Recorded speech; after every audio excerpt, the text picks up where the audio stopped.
I went there bright-eyed and bushy-tailed. I tell everybody I was a snotty-nosed kid, totally unprepared for what I was going to find. I mean, it was physically demanding. Annapolis was a segregated city and a segregated state. Maryland was still segregated in 1964.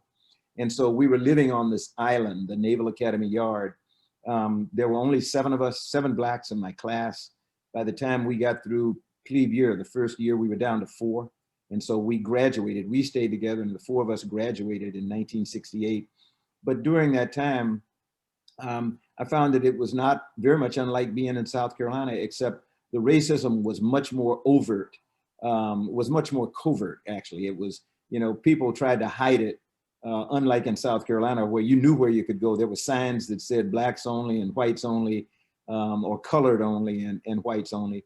It wasn't like that around the Naval Academy, and there were people who had never seen a black person, who were my classmates. And I must say, in general, my classmates were very, very receptive and warm to me and my other black classmates, but there were other members of the brigade when they came back in the fall who were not. I had 2 white midshipmen, one from South Carolina and one from Alabama, who were in my company, and they were juniors, and they walked into my room one night, closed the door and said, "Mr. Bolden, we're here to let you know you're not going to graduate." And this was my freshman year. I said, with all due respect, what makes you think that I'm not going to graduate? And they said, because we're not going to let you. We aren't going to let you get out of your plebe year. And little did they know it, but I'd been calling home and crying every night every weekend to my mom and dad that I wanted out. I hated the place.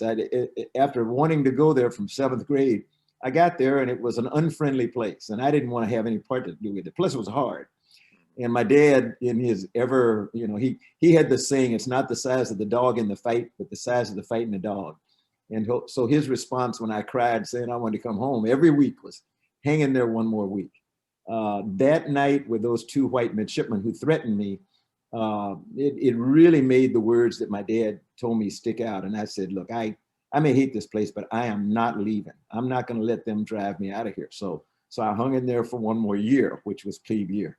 And after that, and their unsuccess in getting me out, things got pretty well after that. You know, we didn't become friends, but we at least spoke after that. And I think they forgot it, I hope. But nonetheless, I managed to graduate. So that was my experience getting to and through the Naval Academy.